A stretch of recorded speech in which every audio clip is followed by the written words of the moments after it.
Hello, and welcome to the Brutal Iron Gym podcast, where our goal is to cut through the BS and deliver the brutal truth about topics related to health and happiness. So today's topic is training, and the title is Combining Structural Differences in Training. So first of all, before we get into it, I want to thank the patrons of the podcast. So there are people who donate money to help the podcast stay alive because unfortunately it isn't free. So there are costs associated with it. And we had someone sign up to become a patron last night, and there was somebody new to the patron list. So thank you very, very much for those who do donate so we can keep this podcast up and running and do our daily benefit to people and hopefully helping the world be a happier place. So thank you very, very, very much. And for those who follow the podcast, thank you for doing that. And anybody who shares it, of course, I appreciate that as well. But I probably don't thank you guys often enough. So I definitely wanted to start that and just make sure that you know it is truly appreciated. So thank you, thank you, thank you. Okay. Now, what we're going to talk about today, basically the idea of it is there are multiple ways you can structure your training in terms of like a singular workout, in the sense of having different like waves of intensity, different focus points per workout. And the more you can create the variety of those structures that relate to what your goals are, but the more variety that you can use in your training, you're actually going to get faster progress. So I wanted to talk about some of that today and encourage you to use different structures in your training to make sure you're not getting to just like this consistent level of uncomfortable, but is never really changing.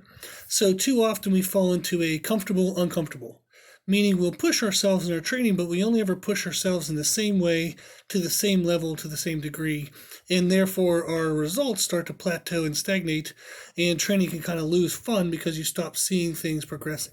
So I want to help you prevent that, and we're going to talk about that today.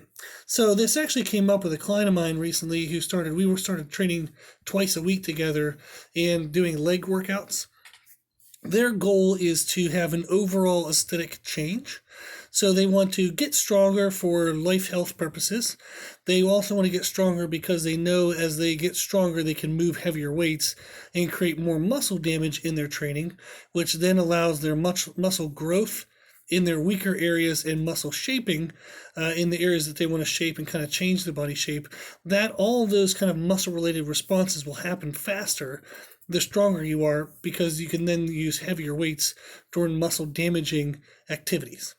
And then also we of course want to do fat loss, and we're doing that through nutrition, but we're also doing it through our structures and training to where we have cardiovascular stress built into our resistance training. So this person isn't doing any work on treadmills, ellipticals, anything like that. It's all just done with controlled rest periods in weight training and using circuits and whatnot. So that way they don't have to be bored to death doing cardio if they don't want to. So that's overall all of our goals, which is pretty much every goal and what everybody wants. So you want to get stronger, you want to be leaner, you want to build muscle in the right places. So we started training legs twice a week. We train on Tuesday and Thursday. Since those two workouts are close together, and since we now have the opportunity to work together, it gives me more possibilities to create a variety of structures that she can use in her training, like I said, to get kind of faster progress. So how this works is because if you change workout structures, you can ensure that the stimulus you're placing into the body is as new and as shocking to the body as possible. And what this means is the body only changes if it feels like it has to. It also, caveat, only changes if you have the resources and whatnot available. So if I want to build muscle but I don't eat excess calories, I can't build muscle. So you have to have the resources available.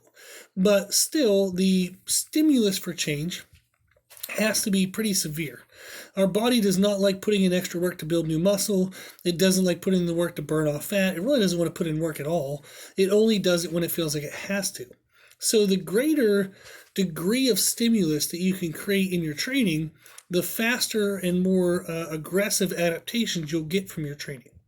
So by changing the structures in your workout, your body doesn't have a chance to get bored with the training.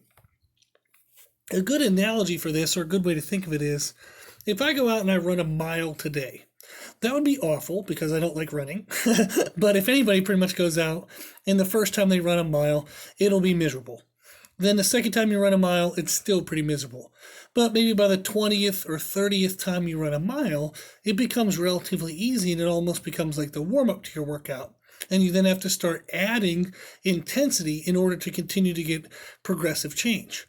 If you only ever run a mile, and that's the only thing you ever do, by the 100th time you run the mile, that would just become a common thing for the body. It wouldn't really make any changes because it had made the changes it needed to be able to do that mile as a regular thing. If you want to continue to get more changes, whether that's aerobic fitness, strength, muscle building, whatever, you have to continually increase the stimulus. The body will only adapt to the degree of stimulus you provide. So if your degree of stimulus you're providing stays the same over time, you get less and less results. So we're going to talk about some structures today that you can start using in your training to ensure that you avoid hitting a plateau as much as possible. So these are kind of very useful, and I would definitely suggest you use these in your training.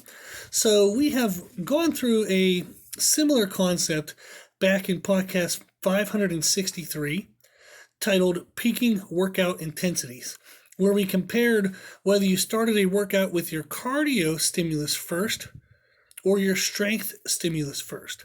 So we've talked about in tons of podcasts before about the benefits of strength, and everyone needs to work on getting stronger, whether your goal actually is strength, whether it's muscle building, muscle shaping, fat loss, whether it's cardiovascular endurance or muscular endurance. So even the people I work with who do like Ironmans, triathlons, they even work with a lady who runs 100-mile races, they still all need to work on strength, because how strong you are kind of is like, it sets the bar for where your body starts wearing down from. So if somebody wants to run a 100-mile race, that doesn't sound like it takes strength, it sounds like it takes endurance, right? But your body has to have a threshold of what it's capable of. And that peaking threshold, the top of what you start with, is controlled by strength. If somebody's weak, their body will be broken down faster and they won't be able to run the full distance. The stronger they get, the more they can withstand the stress of the event, and therefore they can actually improve their performance. So obviously strength is important for strength athletes. It's pretty universally accepted that strength is important for bodybuilding, but also strength is important for every goal, including even extremely endurance-based goals. So in podcast 563, we talk about how you would structure strength around your other goals, such as muscle shaping and fat loss, and we compared those two styles of cardio first versus strength first. Another comparison I wanted to make today was a circuit style of training versus what would be traditionally called a bodybuilding style of training. So circuit style is I'm going to warm up 3 or 4 movements, and like I'll do movement 1 for a set, right into movement 2 for a first set, right into movement 3 for a first set. So you can definitely do more than 3 exercises, but that's typically a circuit is 3 exercises. So you do an effort of exercise 1, an effort of exercise 2, an effort of exercise 3, then you would take a small rest and you'd repeat. So that's a typical circuit style. Then there's bodybuilding style, where I stay with 1 exercise, I do a couple warm-up sets with increasing weight load, and I work up to kind of a maximal effort set. Sometimes they'll do 2 or 3 maximal effort sets, but then they leave that exercise completely. They go to another exercise. They do a couple warm-up sets or practice sets of technique, working back up to a peak intensity in that exercise. So a circuit style is multiple exercises done at once, where you build all of them up slowly to a peaked effort. And often with circuit style training, you don't do 1 maximal effort on all the exercises. You would actually tend to do 3, 4, 5, and I've even been known to be miserable and make people do 6, 7, 8 sets at maximal efforts. Whereas with bodybuilding style, you pretty much just warm up, do 1 sustained effort, big one, and then you walk away. So the reason why these are kind of beneficial, there's pros and cons to each, but in general, the intensity that you would see in these, if you were looking at a chart, is a circuit style has a slow buildup and a very sustained peak throughout the workout. So it's almost like just one big mountain. You would climb the mountain, you'd kind of work out super intense, and then you'd be done. So it just kind of has one big effort that you see spanned over the pace of the workout. The bodybuilding style is actually sectioned peaks. She would build the peak of the first exercise to a maximal effort, then the peak would drop off. As you're warming up the next exercise to a max effort, then the peak would drop off. So bodybuilding style almost looks like it comes in waves of intensity, whereas circuit style is one big building wave. So the pros, the benefits of doing a circuit style, is it allows for lesser weight loads to still be effective. So this is really good for easing stress on joints. And it's very good for allowing people to train at higher frequencies. Since if somebody's looking for like a maximal challenge in like, let's say a squat, and say their best 1 rep max squat is 250 pounds. If they're doing a circuit of squats, say hip thrusts and lunges, there's no way they're going to do a maximal effort squat when they're also combining the hip thrusts and lunges. So if their best squat is 250, maybe in that workout they can really only work up to sets of 150 to maybe 185 for whatever sets of, say, 5 or something like that. But they're only going to use, let's say, 60, 70% of their 1 rep max. So that's not going to be as heavy as compared to a bodybuilding style, where if they were doing squats alone, for that same rep count of 5, they might be able to work up to, say, 220 pounds, maybe 215, somewhere in there. So the benefit of a circuit style is since you do use lesser weight loads, it doesn't use lesser weight loads in the sense of sparing benefit. You still get tons of benefit due to the volume that's being performed, but you don't have to peak up how heavy the exercises are. And that, again, like we said, saves joint stress. And it's also great for people working around injuries or working to recover through injuries. So this is a great way for them to work out as hard as they possibly can, which we all love to have the feeling of doing so, but not put themselves at risk. So that's one huge benefit to it. Another benefit for circuit style, especially as a trainer, is since you're staying with 3 exercises or 4 or 5, but you're staying with the exercises for a sustained number of sets, meaning you're going to do a lot more sets of the same exercises doing a circuit style than a bodybuilding style. It gives you more time to teach the technique of the movements and little nuances and cues on how to improve performance and improve safety. Now, if you're not working with a trainer, this still gives you the chance to learn and understand the technique of these movements well. So in a bodybuilding style, you might do 2 or 3 warm-up sets of a leg press, 1 max effort set, and you walk away. So that might only be 3, maybe 4 sets of leg press. Whereas with a circuit style, if you're doing the leg press combined with 2 other movements, you might have 2 or 3 warm-up sets, but then you might have 3, 4, 5 working sets. So you're going to have in total almost twice the set count.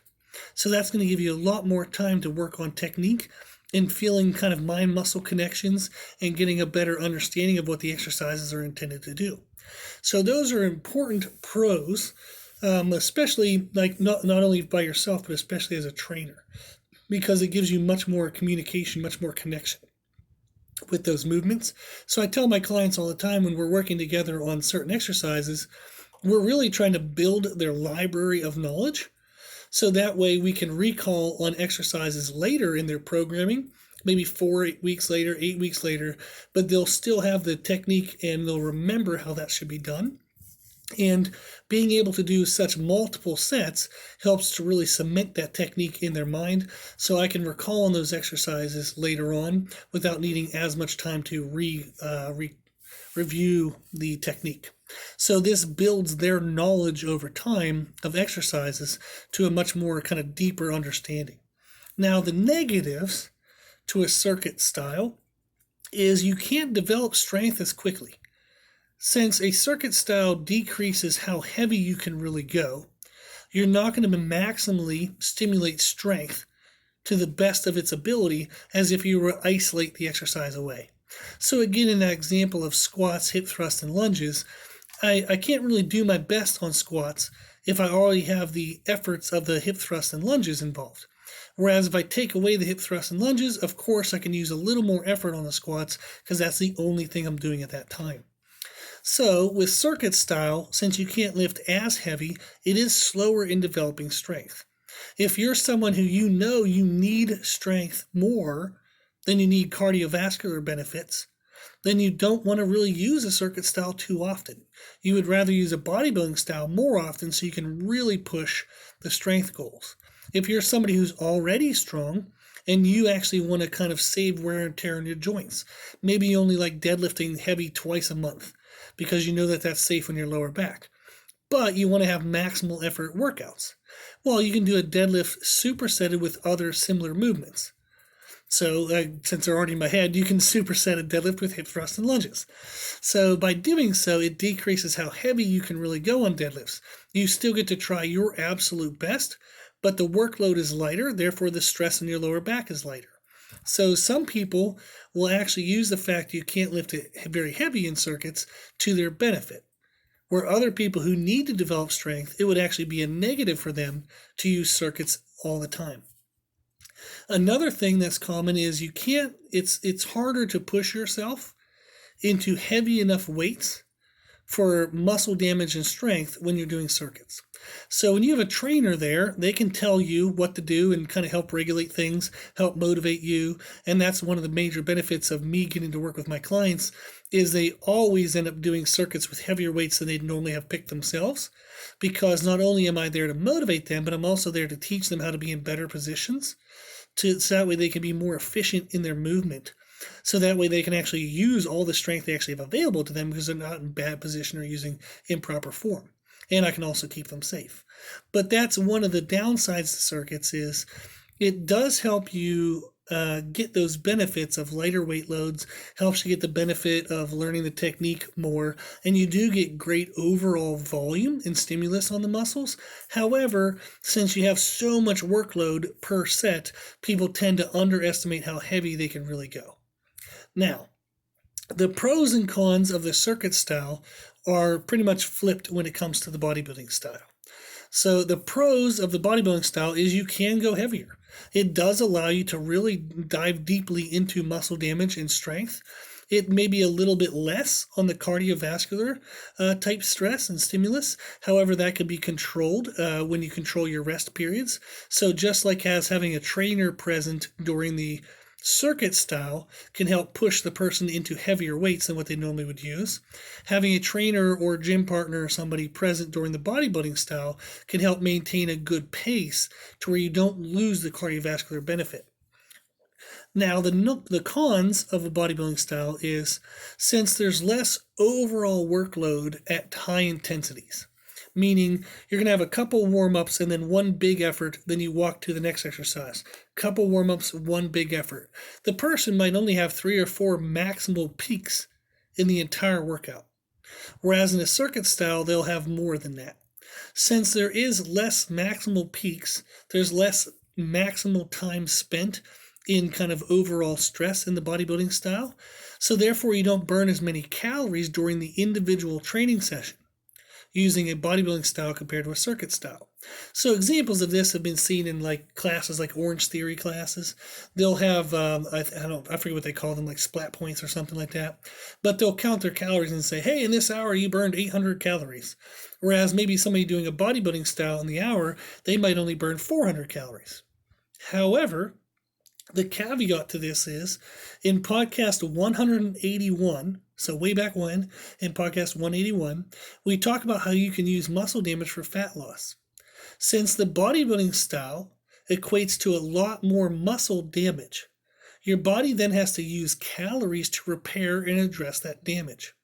And if you look at the course of a 24 to 48 hour time period following a bodybuilding style workout, they will actually burn more calories when you combine the session time plus the recovery time than the person who just does the circuit style stuff, especially high rep, lightweight things. They might burn 1,000 calories in an hour, but over the next 24 hours, they're not going to burn a lot of calories in regards to any kind of recovery to that session because that session didn't cause a lot of muscle damage.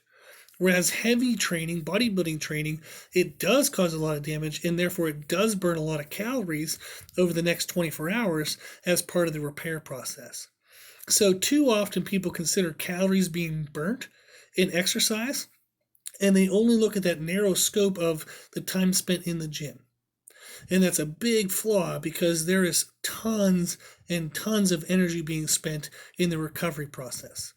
So for every workout you did, instead of counting the calories burned in that 1 hour of workout, if you were to count the calories burned in a 24-hour period, almost always the bodybuilding style, when done correctly, will always beat calorie-wise the circuit style done correctly.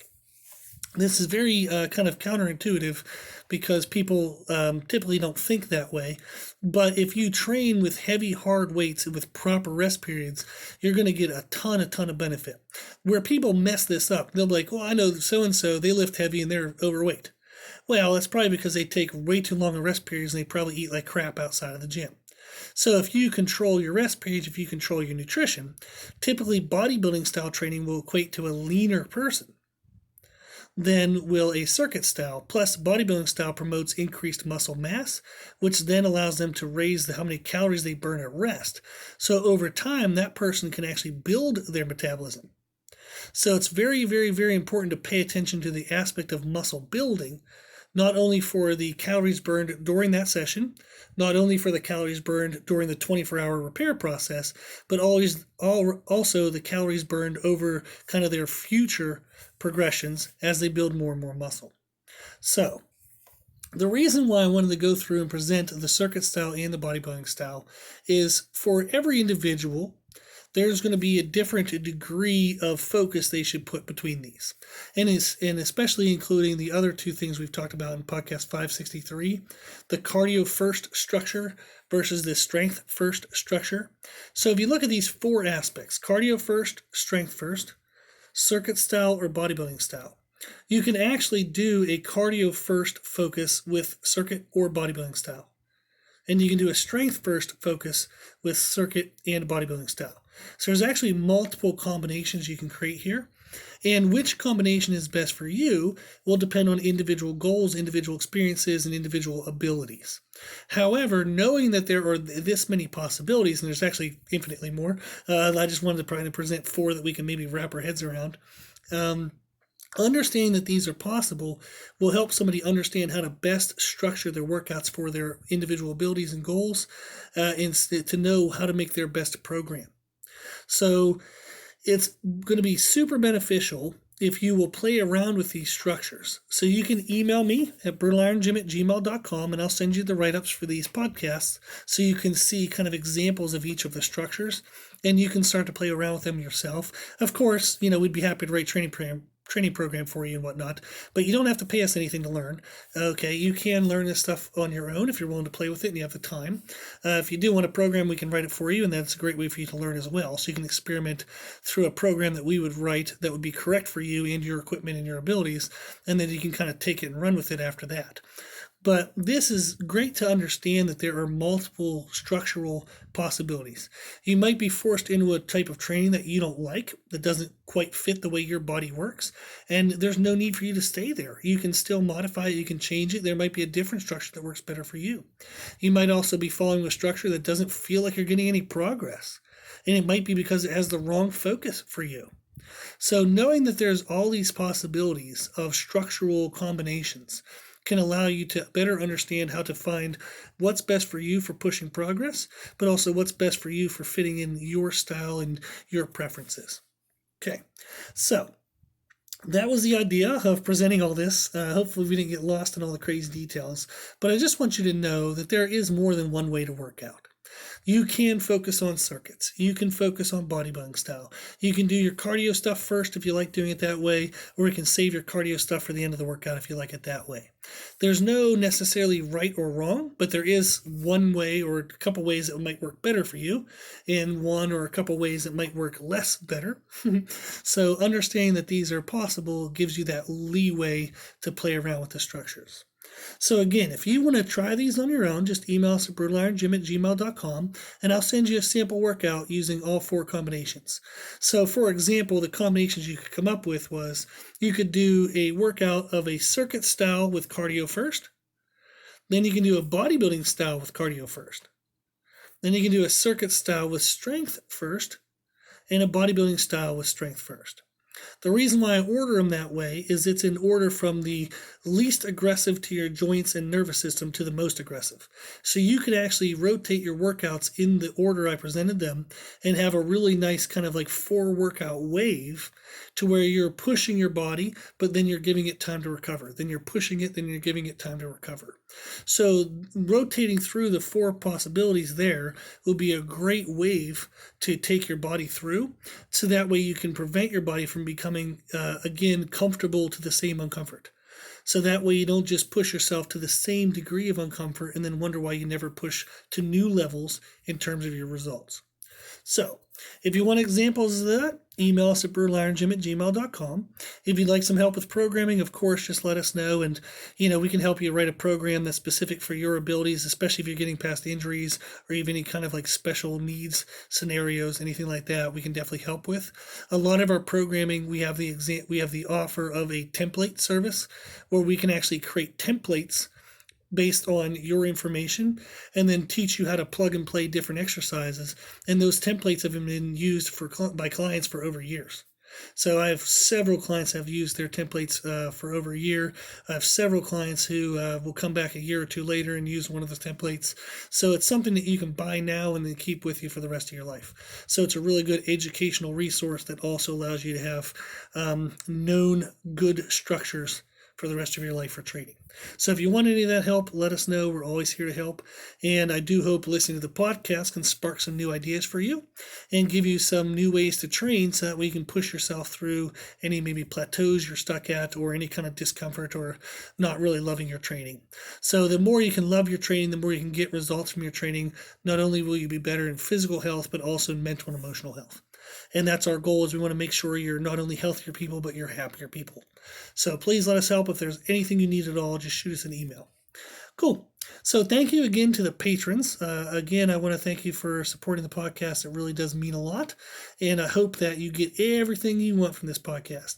So if there's ever anything anybody wants to know about and you'd like to have a podcast made about that, just shoot us an email, brutalirongym@gmail.com. So the idea of the podcast is that it is for you. So the more we know what you want to know, the more we can make it for you. So just please let us know at our email, brutalirongym@gmail.com.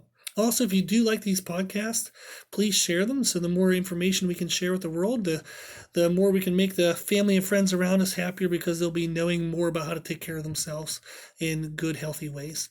So please, please, please share the podcast. And then finally, if you like the information that we present in these podcasts, you can find more from us on Instagram, Facebook, and Twitter at Brutal Iron Gym. Cool. That's it. So as always, I hope this was helpful. And thank you for listening. And thank you for watching.